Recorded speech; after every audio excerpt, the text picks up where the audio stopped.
ได้ละ 12,000 บาทแค่เป็นเกษตรกรที่ขึ้นทะเบียนกับกยทมีส่วนบนพื้นที่ดินถูกกฎหมายเก้าอย่างอายุเกิน25 ปียื่นกำขอได้ตามสิทธิ์เลือกรูปแบบปลูกแทนทั้งปลูกอย่างพันธุ์ดีไม่ยืนต้นเศรษฐกิจหรือสวนยางยั่งยืนมีเงินทุนพร้อมช่วยเหลือติดต่อได้ที่054 069 605การยางแห่งประเทศไทยจังหวัดแพร่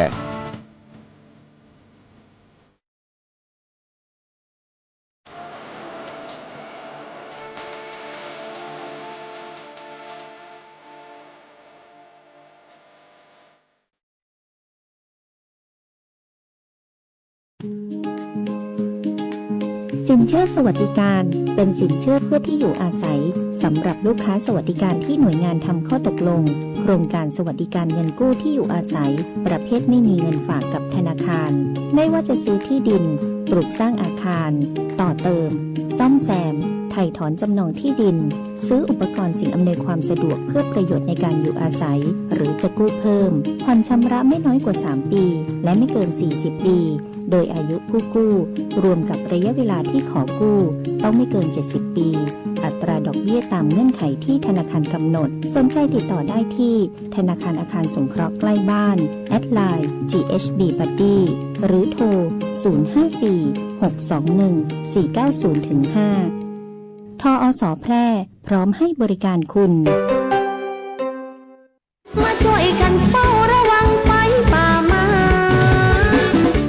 ผู้ก่อว่าภาคเหนือมีพื้นที่เผาซ้ำซากสูงถึง10 ล้านไร่กว่า 90% ของไฟป่ามาจากฝีมือมนุษย์ที่เผาเพื่อหาเห็ดของป่าและการเผาเศษซากพืชหลังการเก็บเกี่ยวบอกว่าจะเป็นต่อสั่งข้าวโพดเลี้ยงสัตว์หรือนาข้าวฝุ่นควันจากการเผาคือ PM 2.5 ภัยเงียบติยะฮืออายุสั้นลงถึง1 ปีจากทั้งปอดอุดกันมะเร็งหัวใจล้มเหลวและสมองเสื่อมวร่วมใจคนไทยหยุดเผาคืนลมหายใจสะอาดให้ลูกหลานกับโครงการจัดยะนโยบายการเปลี่ยนแปลงการใช้ประโยชน์ที่ดินเพื่อบริหารจัดการ PM 2.5 สนับสนุนโดยวช.สำนักงานการวิจัยแห่งชาติช่วยกันรักษาบ้านสวนให้นาบ่ฮือไฟป่ามันเข้าขบวนยาวแต่เราเข้ามาทั้งอำเภอ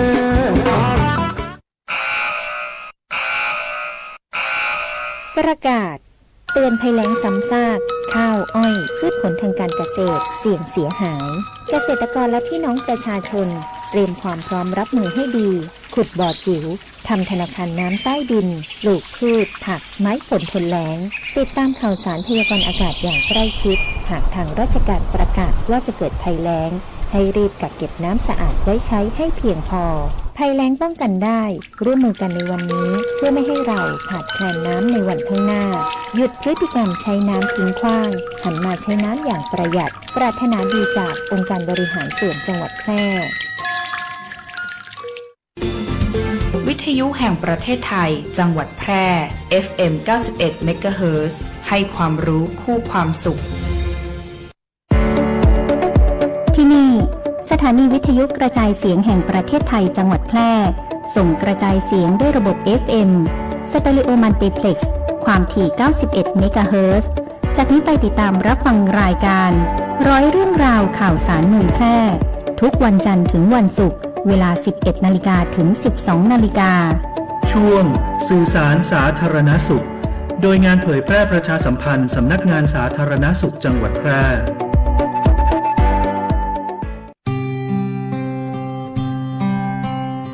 สถิตในดวงใจตราบนิจนิรันดร์น้อมศิรกรานต์กราบแทบพระยุคลบาทน้อมสำนึกในพระมหากรุณาธิคุณเป็นล้นพ้นอันหาที่สุดมิได้ข้าพระพุทธเจ้านายนพรัตน์วัชรขจรกุลนายแพทย์สาธารณสุขจังหวัดแพร่และผู้บริหารข้าราชการพนักงานราชการเจ้าหน้าที่สำนักงานสาธารณสุขจังหวัดแพร่ปลายขอบฟ้าก้มกราบอำลาด้วยน้ำตา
สวัสดีค่ะคุณผู้ฟังต้อนรับเข้าสู่ช่วงของรายการร้อยเรื่องราวข่าวสารเมืองแพร่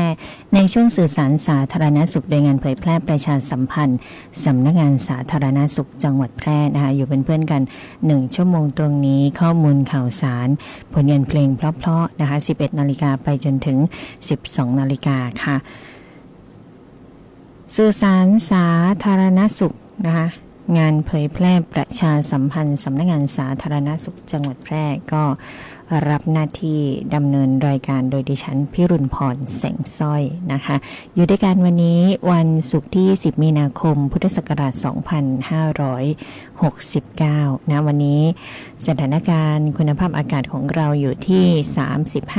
35.2 นะคะคุณภาพอากาศก็อยู่ในระดับที่ปานกลางนะเป็นสีเหลืองนะคะตรวจวัดกันที่ตำบลนาจักรอำเภอเมืองแพร่จังหวัดแพร่ในช่วงเวลา 8 นาฬิกาที่ผ่านมานะคะ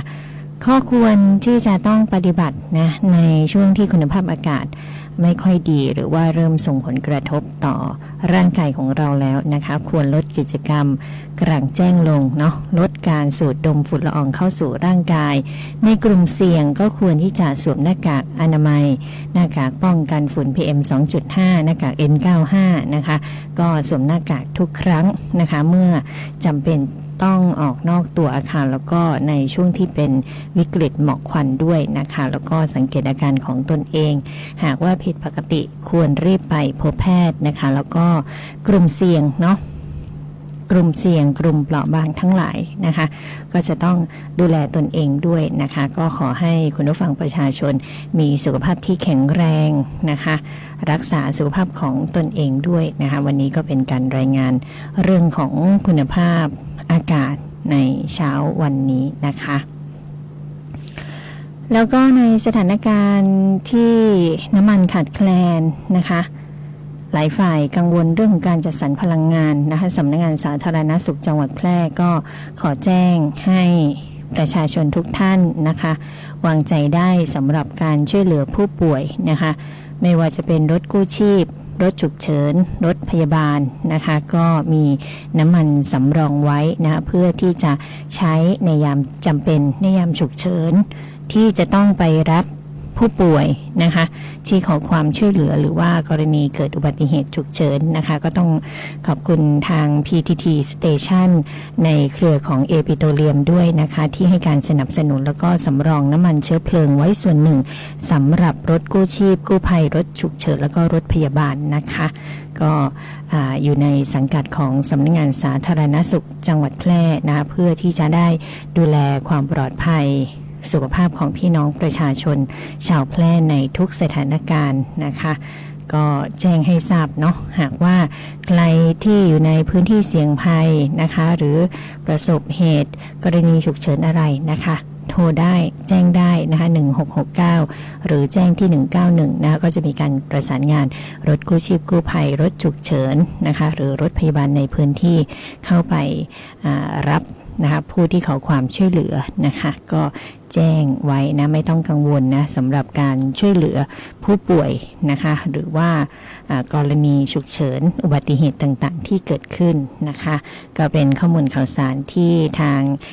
นายแพทย์สาธารณสุขจังหวัดแพร่นายนพรัตน์วชรขจรกุลนะคะก็ฝากมาประชาสัมพันธ์ให้กับพี่น้องประชาชนด้วยนะคะนอกจากนี้นะคะเมื่อวันที่18มีนาคมที่ผ่านมานะคะก็มีคณะผู้นิเทศงานก็ลงพื้นที่ติดตามการดำเนินงานตามตัวชี้วัดนะคะซึ่งได้จัดทำตามแผนพัฒนายุทธศาสตร์ด้านสาธารณสุขร่วมกันในระดับพื้นที่นะคะก็มีการลงพื้นที่ที่อำเภอรองนะคะซึ่งในปีงบประมาณ 2569 นี้ก็จะมีการแลกเปลี่ยนเรียนรู้ร่วมกันในเรื่องการวางแผนพัฒนาดำเนินงานให้บรรลุวัตถุประสงค์แล้วก็มีผลสำฤทธิ์นะคะประโยชน์ด้านสุขภาพด้านสาธารณสุขที่จะมอบให้กับประชาชนในการสร้างสุขภาพที่ดีในพื้นที่จังหวัดแพร่นะคะก็มีการนิเทศงานตามคำรับรองการปฏิบัติราชการนะคะของสำนักงานสาธารณสุขจังหวัดแพร่นะคะ ก็เป็นกิจกรรมในรอบสัปดาห์นะรวมไปถึงยังมีอีกหนึ่งเรื่องนะคะนั่นคือการติดตามขับเคลื่อนการดำเนินงานสนับสนุนงานระบบสุขภาพปฐมภูมินะคะก็มีการประชุมหารือแนวทางการพัฒนาระบบสนับสนุนงานป้องกันโรคไม่ติดต่อ NCD นะคะแล้วก็การดูแลผู้สูงอายุในพื้นที่ร่วมกับผู้รับผิดชอบงานสุขภาพภาคประชาชนในระดับอำเภอผู้รับผิดชอบในโรงพยาบาลชุมชนเจ้าหน้าที่รพสตในสังกัดของอบจ.แกนนำอสม.ในพื้นที่อำเภอ2อำเภอร้องกวางอำเภอหนองม่วงไข่และอำเภอสูงเม่นทั้งหมด60คนนะคะก็มีการประชุมกันที่สำนักงานสาธารณสุขอำเภอ2อำเภอร้องกวางอำเภอหนองม่วงไข่แล้วก็อำเภอสูงเม่นนะคะเป็นการระดมสมองแล้วก็กำหนดมาตรฐานการสนับสนุนการขับเคลื่อนตามบทบาทของอสม5ด้านนะคะในการจัดการโรคไม่ติดต่อเรื้อรังหรือ NCD แล้วก็การคัดกรองผู้สูงอายุ9ด้านให้มีประสิทธิภาพนะคะก็จะเห็นได้ว่างานของสำนักงานสาธารณสุขนะคะก็มีการดำเนินการตลอดทั้งสัปดาห์นะคะแล้วก็ในช่วง 16-17 มีนาคมที่ผ่านมาก็มีหน่วยรับตรวจของโรงพยาบาลสมเด็จพยุพราชเด่นชัยอำเภอเด่นชัยจังหวัดแพร่ก็ไปสุ่มตรวจสอบด้านเอกสารการเงินพัสดุการบริหารจัดการด้านยาเวชภัณฑ์ที่ไม่ใช่ยานะคะการจัดเก็บรายได้ค่ารักษาพยาบาลนะคะระบบเกณฑ์บัญชีคงค้างแผนบำรุงหรือระบบเทคโนโลยีสารสนเทศนะคะรวมไปถึงการควบคุมภายในการจัดซื้อจัดจ้างของเงินบริจาคของโรงพยาบาลสมเด็จพยุพราชเด่นชัยนะก็มีนายสาราวุฒินันทวันรองนายแพทย์สาธารณสุขจังหวัดแพร่เป็นประธานในการตรวจสอบภายในนะคะอันนี้ก็เป็นภารกิจของสำนักงานสาธารณสุขในรอบสัปดาห์นี้นะคะก็เอามาประชาสัมพันธ์ให้กับคุณผู้ฟังได้รับทราบข้อมูลข่าวสารกันนะคะก็ไปติดตามรับฟังสิ่งที่น่าสนใจแล้วก็ผลงานเพลงเพราะๆกันก่อนนะคะยังมีข้อมูลข่าวสารฝากคุณผู้ฟังกันอยู่ในชั่วโมงนี้ค่ะ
เมื่อถูกมิจฉาชีพหลอกเผลอโอนเงินไปแล้ว สิ่งสำคัญที่สุดคือต้องรีบตั้งสติและดำเนินการทันทีขั้นแรกรีบโทรหาธนาคารของคุณเพื่อแจ้งระงับบัญชีที่เกี่ยวข้องทันทีขั้นที่ 2 รวบรวมหลักฐานทั้งหมดและไปแจ้งความกับตำรวจโทร1441หากมีข้อสงสัยติดต่อธนาคารแห่งประเทศไทยโทร1213มีสติไม่เสียสตางค์ย้ำอีกครั้งธนาคารแห่งประเทศไทยโทร1213ตาขวางเดินโซเซห่างตก ลิ้นห้อย น้ำลายย่อย แม่นเลยเจ้าสัตว์เลี้ยงของท่านกำลังเป็นโรคพิษสุนัขบ้าเพื่อบ่ให้มีการสูญเสียชีวิตจากโรคพิษสุนัขบ้าเฮาผู้คนต้องเป็นส่วนหนึ่งในการเฝ้าระวังป้องกันควบคุมและบูรณาการร่วมกันกำจัดโรคพิษสุนัขบ้าให้หมดไปจากประเทศไทยและบ่ได้ลืมว่าสัตว์เลี้ยงลูกด้วยนมกูชนิดเป็นโรคพิษสุนัขบ้าเฮาต้องเฝ้าระวังสัตว์ปลอดโรคขนปลอดภัยจากโรคพิษสุนัขบ้าซื้อประกันภัยบัดดี้ฟังแค่เช็คชัดชัวร์ก่อนลดเสี่ยง 1. เช็คใบอนุญาตตัวแทนและนายหน้าผ่านเว็บไซต์คปภ. 2. ชัดอ่านใบเสนอขายและรายละเอียดความคุ้มครองกรมธรรม์ประกันภัยเพื่อครบถ้วน 3. ชัวร์ช่องทางชำระเบี้ยจ่ายตามที่บริษัทรับรองบัดดี้ลืมเก็บหลักฐานไว้ตัว 3 ขั้นตอนง่ายๆสำหรับการซื้อประกันภัยครั้งต่อไปค้นกลางโปร่งใสอุ่นใจได้สิทธิ์ครบสายด่วนคปภ. 1186 Line Official @OIC Connect คปภ.คุ้มครองผู้ทำประกันภัยคุ้มครองคุณในปี 2568 โลกเผชิญกับอุณหภูมิตีห้อนเป็นอันดับ 3 ในรอบ 176 ปี และคาดการณ์ว่าในปี 2569 อุณหภูมิโลกจะยังคงสูงติดอันดับ 1 ใน 5 ต่อไป ประเทศไทยต้องเตรียมความพร้อมรับมือกับภาวะภัยแล้งแห่งเหมือนพื้นที่เกษตรกรรมเสียหายขาดแคลนอาหารเกิดไฟป่าง่ายขึ้นฝนแปรปรวนเกิดพายุหมุนเขตห้อนที่มีความถี่และแห้งขึ้นเกิดปรากฏการณ์ระเบิดฝนหรือเรนบอมเนี่ยคือฝนตกหนักน้ำท่วมฉับพลันในพริบตาน้ำแข็งขั้วโลกละลายระดับน้ำทะเลสูงขึ้นแผ่นดินสุดหลายพื้นที่เสี่ยงจมน้ำถาวรมนุษย์จะต้องเผชิญกับโรคภัยจากความร้อนโรคล้มแดดเพลียแดดตะคริวแดดผื่นร้อนซึ่งเป็นอันตรายถึงชีวิตความร้อนที่สูงเกินไปส่งผลให้ผู้คนเกิดความเครียดสะสมและเกิดปัญหาสุขภาพจิตเพิ่มขึ้นโรคร้อนเป็นภัยตีรุนแรงเกิดภัยพิบัติซ้ำซากจนถูกห้องว่ายุคโลกเดือดส่งผลกระทบเป็นลูกโซ่ทั้งต่อระบบนิเวศสุขภาพและเศรษฐกิจผู้ภัยเข้าใจรับมือได้สำนักงานประชาสัมพันธ์ตี 3 กรมประชาสัมพันธ์ขับขี่ปลอดภัยเมืองไทยไร้อุบัติเหตุด้วยความปรารถนาดีจากสวทแพร่ FM 91 MHz เอาเลขเข้ามาเลขดังเลขเด็ดเลขไหนก็ไม่ให้โชคเท่าเลขนี้เลขอะไรคะ เลขบัตรประชาชน13หลักไงยืนยันว่าเราเป็นคนไทยและมีสิทธิ์หลักประกันสุขภาพครับคนไทยทุกคนที่มีเลขประจำตัวประชาชน13หลักที่ไม่มีสิทธิ์ในการรักษาพยาบาลตามกฎหมายประกันสังคมไม่มีสิทธิสวัสดิการรักษาพยาบาลของข้าราชการพนักงานรัฐวิสาหกิจหรือสวัสดิการรักษาพยาบาลอย่างอื่นที่รัฐจัดให้ทุกคนจะเป็นผู้มีสิทธิ์หลักประกันสุขภาพสอบถามรายละเอียดได้ที่สายด่วนสปสช1330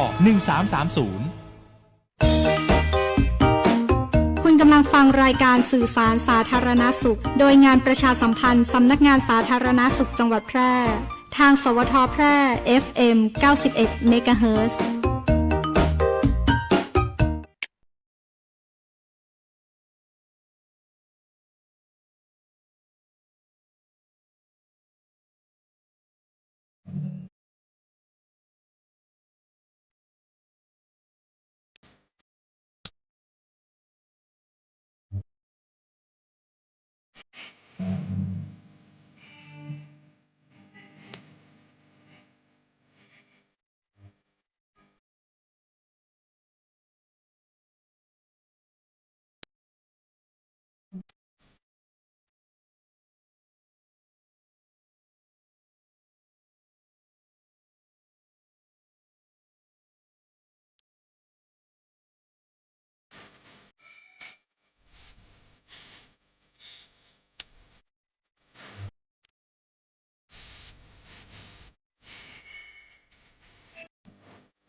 เ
1330 สายด่วนสปสช.สวัสดีค่ะบริการตรวจสิทธิรักษาพยาบาลสิทธิบัตรทองหรือสิทธิ30 บาท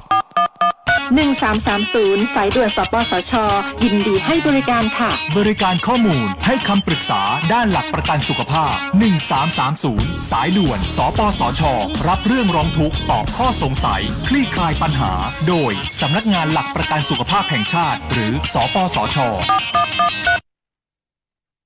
ค่ะกลับเข้ามาในช่วงของรายการร้อยเรื่องราวข่าวสารเมืองแพร่ในช่วงสื่อสารสาธารณสุขโดยงานเผยแพร่ประชาสัมพันธ์สำนักงานสาธารณสุขจังหวัดแพร่ค่ะก็ยังอยู่กับดิฉันพิรุณพรแสงสร้อยกันอยู่นะคะก็ทักทายคุณมายุรีคุณสุรีรัตน์กันด้วยนะติดตามผ่านทางหน้าเพจ Facebook Live นะคะแล้วก็คุณผู้ฟังที่ติดตามผ่านทางหน้าปัดวิทยุ FM 91 MHz วิทยุออนไลน์เนาะอยู่ด้วยกัน1ชั่วโมงตรงนี้นะคะทักทายพี่อัมพาด้วยนะคะก็อยู่ด้วยกันกับข้อมูลข่าวสารนะคะในช่วงนี้นะคะก็อยู่ในช่วงของฤดูร้อนค่ะคุณผู้ฟัง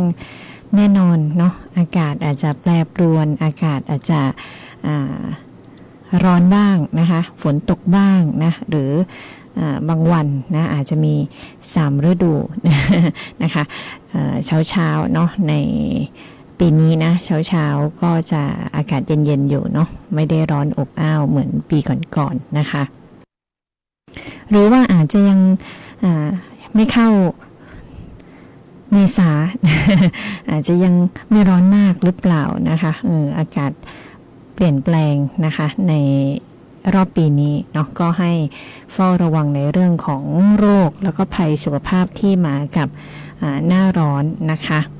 ก็มีข้อมูลนะคะสถานการณ์การเจ็บป่วยที่เกี่ยวเนื่องจากภาวะอากาศร้อนเนาะไม่ว่าจะเป็นสถานการณ์โรคนะคะ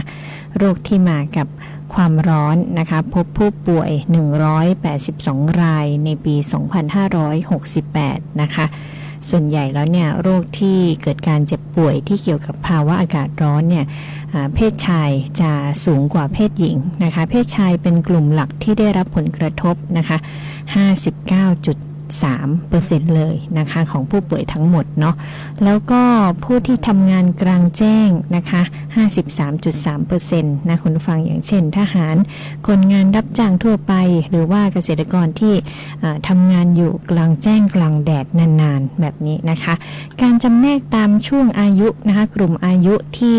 ได้รับการเจ็บป่วยเกี่ยวกับภาวะอากาศร้อนนะคะกลุ่มอายุ 15-34 ปีพบผู้ป่วยสูงสุดคิดเป็นร้อยละอยู่ที่ 42.8 นะคะของผู้ป่วยทั้งหมดเนาะแล้วก็กลุ่มผู้สูงอายุ 60 ปีขึ้นไปอันนี้ถือเป็นกลุ่มเสี่ยงนะคะที่มีมากถึงร้อยละ 15.9 เลยของผู้ป่วยทั้งหมดนะคะในปี 2568 เนาะก็มีกลุ่มผู้สูงอายุที่ได้รับการเจ็บป่วยนะคะที่เป็นภัยอันตรายเนาะ29 รายนะคะกลุ่มอายุ 15-34 ปีนะที่เป็นผู้ป่วยก็78 รายนะคะแล้วก็มีสถานการณ์การเสียชีวิตจากการจมน้ำด้วยนะคะในปี 2568 เนี่ยมีผู้เสียชีวิตอยู่ 3,941 รายนะคะกลุ่มอายุที่มีความเสี่ยงสูงสุดนะคะอันดับ1คือผู้ที่มีอายุ 60 ปีขึ้นไปเนาะเสียชีวิตสูงสุดจำนวนมากที่สุดเมื่อเทียบกับรุ่นอายุอื่นๆนะคะอันดับ2อายุ 45-59 ปีนะคะอันนี้สะท้อนอันตรายในกลุ่มของวัยกลางคนแล้วก็ผู้สูงวัยนะคะกลุ่มผู้สูงอายุเนาะก็จะมีความเสี่ยงนะคะร่างกายไม่เหมือนตอนวัยรุ่นนะคะบางทีอาจจะลงเล่นน้ำนะคะหรือไปหาปลาเนี่ยก็เกิดตะคริวได้นะคะก็ทำให้เกิดการจมน้ำเสียชีวิตได้นั่นเองนะคะแล้วก็ที่จะต้องเฝ้าระวังเป็นพิเศษนะถึงแม้กลุ่มผู้เสียชีวิตจะเป็นผู้ที่มีอายุ60ปีแล้วผู้ที่มีอายุ 45-59 ปีนะคะแต่ว่าในฤดูร้อนแบบนี้เป็นช่วงของเวลาปิดเทอมนะคะของน้องๆลูกๆหลานๆนะคะฤดูร้อนก็จะเป็นช่วงที่มีเด็กจมน้ำเสียชีวิตสูงที่สุดนะคะจากการจมน้ำตลอดทั้งปีนะคะอันนี้เฉพาะในช่วงของหน้าร้อนเนาะก็จะ ต้องเฝ้าระวังนะคะบุตรหลานจมน้ำเสียชีวิตนะคะช่วงฤดูร้อน3เดือนนะมีนาเมษาพฤษภานะก็มียอดเสียชีวิตที่เป็นเด็กๆนะคะ 1,000 รายนะคุณผู้ฟังนอกจากนี้นะคะก็ยังมีโรคที่มากับหน้าร้อนนะคะอุจจาระร่วงเฉียบพลันนะคุณฟังจากการรับประทานอาหารน้ำที่ปนเปื้อนเชื้อก่อโรคร่วมกับสุขอนามัยที่ไม่เหมาะสมนะคะกลุ่มเสี่ยงต่อการเจ็บป่วยรุนแรงก็มีเด็กเล็กผู้สูงอายุผู้ที่มีภูมิคุ้มกันบกพร่องนะคะก็จะมีอาการถ่ายเหลวถ่ายเป็นน้ำมีอาเจียนมีไข้ปวดท้องนะคะอันนี้คืออุจจาระร่วงเฉียบพลันที่มากับฤดูร้อนนะคะอาหารเป็นพิษนะคะรับประทานอาหารน้ำที่ปนเปื้อนเชื้อก่อโรคแล้วก็สารพิษร่วมด้วยนะคะกลุ่มเสี่ยงเจ็บป่วยรุนแรงเด็กเล็กผู้สูงอายุผู้ที่มีภูมิคุ้มกันบกพร่องเช่นกันนะคะมีอาการคลื่นไส้อาเจียนปวดท้องถ่ายเหลวมีไข้อ่อนเพลียเบื่ออาหารนะคะอาจจะอาการคล้ายๆกันนะคะอุจจาระร่วงเฉียบพลันกับอาหารเป็นพิษเนาะแล้วก็จะมีอหิวาตกโรคนะคะรับประทานอาหารน้ำที่มีเชื้ออหิวาตกโรคปนเปื้อนอยู่โดยเฉพาะอาหารทะเลนะคะที่ดิบหรือปรุงไม่สุกนะคะกลุ่มอายุที่พบการรายงานว่าป่วยสูงที่สุดสำหรับโรคอหิวาตกโรคนะคะกลุ่มอายุ 20-29 ปีและกลุ่มอายุ 60 ปีขึ้นไปนะคะมีการถ่ายเหลวเป็นน้ำปริมาณมากอาเจียนเป็นตะคริวแล้วก็มีภาวะขาดน้ำรุนแรงนะคะ3โรคนี้เนาะก็อาจจะมีอาการคล้ายๆกันนะหากว่าผิดปกตินะหรือว่าถ่ายไม่หยุดสักทีนะคะก็ให้รีบไปพบแพทย์นะคะแนวทางในการป้องกันควบคุมเนาะก็ควรที่จะตระหนักถึงสุขลักษณะส่วนบุคคลด้วยนะคะยึดหลักสุกร้อนสะอาดไม่รับประทานอาหารแบบสุกๆดิบๆในช่วงหน้าร้อนแบบนี้อาหารจะเสียง่ายนะคะควรรับประทานอาหารภายใน2ชั่วโมงหลังจากปรุงเสร็จรับประทานอาหารที่สะอาดได้มาตรฐานโดยเฉพาะน้ำดื่มนะคะแล้วก็ให้ระมัดระวังน้ำแข็งเนาะในช่วงหน้าร้อนน้ำแข็งนะคะก็จะมีสารปนเปื้อนอันตรายหลายอย่างนะคะไม่ค่อยสะอาดนะคะหน่วยงานสาธารณสุขก็จะมีการติดตามเฝ้าระวังสถานการณ์ของโรคในพื้นที่อยู่ตลอดโดยเฉพาะหากเกิดการระบาดเป็นกลุ่มก้อนนะคะก็จะต้องมีการเข้าไปดูแลในเรื่องการรักษาพยาบาลนะคะก็จะมีการเจ็บป่วยที่เกี่ยวเนื่องจากภาวะอากาศร้อนนะการทำงานกิจกรรมต่างๆทั้งในทั้งนอกอาคารที่มีอุณหภูมิที่สูงเกินกว่าที่ร่างกายจะรับได้นะคะรวมไปถึงนะคะบุคคลที่ทำงานเนาะบางท่านบางคนเนี่ยมีโรคประจำตัวอยู่นะคะแล้วก็ที่สำคัญการดื่มสุรานะคะในช่วงที่อากาศร้อนอันนี้ก็เป็นอันตรายนะคะกลุ่มอาชีพที่พบส่วนใหญ่เป็นผู้ที่ทำงานกลางแจ้งทหารคนงานคนรับจ้างทั่วไปนะคะเกษตรกรนะคนสวนนะคะลักษณะอากาศที่พบการรายงานมากที่สุดอันนี้จะเป็นภาวะเพลียแดดนะคะคุณผู้ฟังภาวะเพลียแดดเนาะอ่อนเพลียเวียนศีรษะนะคะผื่นบวมแดงนะสังเกตอาการของตนเองด้วยนะคะงดทำกิจกรรมกลางแจ้งที่เป็นเวลานานในช่วงอากาศร้อนนะคะปรับสภาพร่างกายให้สภาพอากาศนะคะบางทีเนี่ยอาจจะร้อนเกินไปเนาะก็ควรที่จะเหมือนทำงานกลางแจ้งก็ควรที่จะเข้าร่มบ่อยๆนะคะหรือว่าหาที่พักร้อนนะคะดื่มน้ำให้เพียงพอสวมเสื้อผ้าให้เหมาะสมกับสภาพอากาศนะคะสวมเสื้อผ้าที่ระบายอากาศได้ดีนะคะไม่สวมใส่เสื้อผ้าหนาๆนะเสื้อกันหนาวอะไรอย่างเงี้ยนะคะมันก็จะทำให้ร้อนไปอีกนะคะไม่ดื่มเครื่องดื่มแอลกอฮอล์ไม่เสพยาเสพติดนะคะแล้วการจมน้ำเนี่ยพบบ่อยในเด็กนะคะในช่วงปิดเทอมอันนี้ก็จะย้ำบ่อยหน่อยนะคะเพราะว่าเด็กกับน้ำนะคะเป็นของคู่กันเนาะเด็กก็จะชอบเล่นน้ำนะเล่นน้ำตามลำพังอาจจะลื่นตกบ่อตกสระหรือคลองได้นะบางทีเล่นน้ำอยู่ในบ้านนี่แหละนะคะเป็นอะไรนะที่ใส่น้ำให้เด็กเล่นนะคะบางทีเนี่ยเด็กเล็กจนเกินไปนะคะเขาไม่รู้จักช่วยเหลือตนเองนะเพราะฉะนั้นผู้ปกครองอย่าปล่อยให้ลูกหลานนะคะเล่นเพียงลำพังนะคะหน้ามืดมีโรคประจำตัวนะคะหรือดื่มแอลกอฮอล์มากเกินไปนะทำให้วูบหมดสติได้นะคะการที่จะเล่นน้ำนะคะหรือว่าไป สถานที่หรือกิจกรรมทางน้ำนะคะควรสวมชูชีพอันนี้เป็นกฎของความปลอดภัยทางน้ำนะคะงดดื่มเครื่องดื่มที่มีแอลกอฮอล์ด้วยนะคะ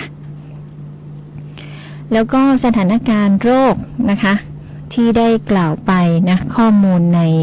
ระหว่าง 1 มกราคม 68 ถึง 17 มีนาคม 69 เนี่ยสูงที่สุดนะคะในช่วงของเดือนมกราถึงเมษาของประเทศไทยของเราโรคอุจจาระร่วงนะคะมีจำนวนผู้ป่วยสะสมนะคะ1,216,870 คนนะคะจำนวนผู้ป่วยอาหารเป็นพิษนะคะ 189,125 รายนะอุจจาระร่วงสูงสุดนะคะ 1,216,870 รายเนาะโรคไข้ไทฟอยด์นะคะมีผู้ป่วย 1,984 รายและก็อหิวาตกโรคนะคะ38 รายนะแต่ทุกโรคเนี่ยมีแนวโน้มเพิ่มสูงขึ้นจากปีที่ผ่านๆมาด้วยนะคะอันนี้คือการรายงานของกองระบาดวิทยากรมควบคุมโรคนะคะก็เอามาประชาสัมพันธ์เนาะเป็นความรู้ให้กับคุณผู้ฟังได้ติดตามรับทราบข้อมูลข่าวสารกันนะคะเพื่อความปลอดภัย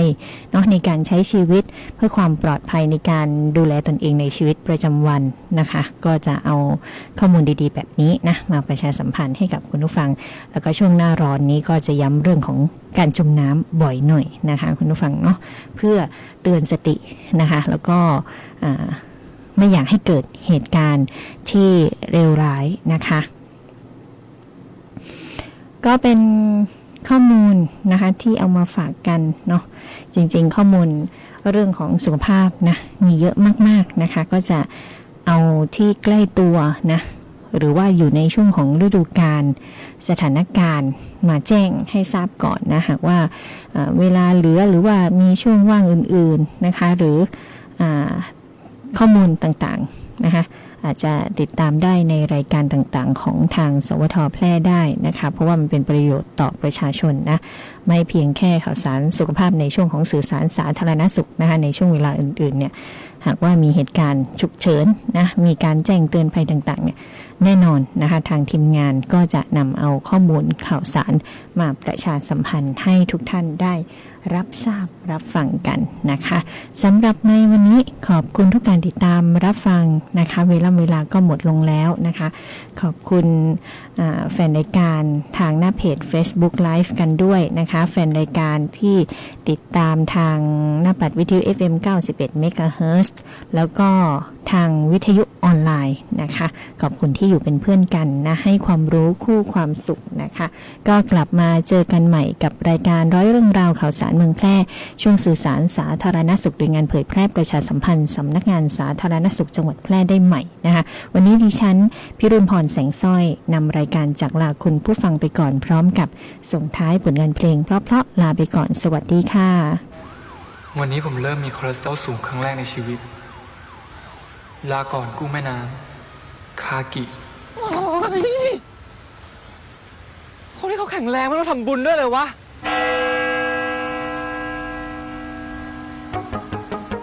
ด้วยการบริจาค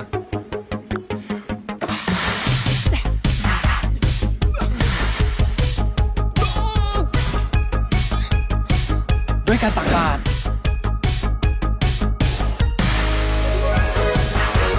ขอให้สุขภาพแข็งแรงด้วยเถิ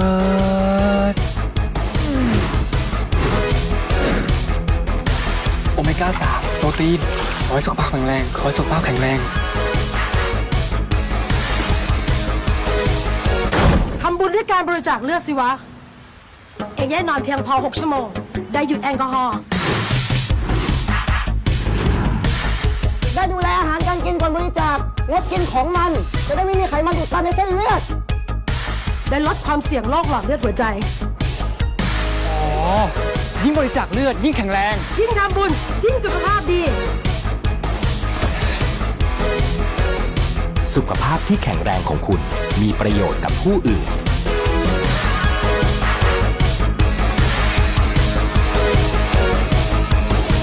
สวัสดีเจ้าน้ำตาลพิจักคณะนะเจ้า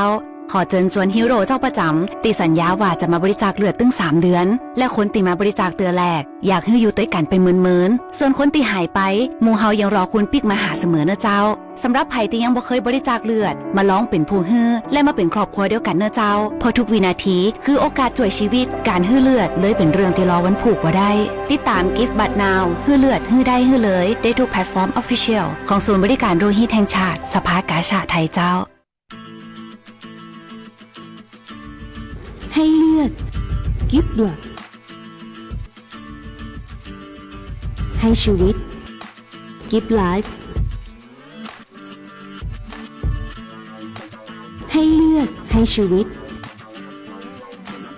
Give Blood Give Life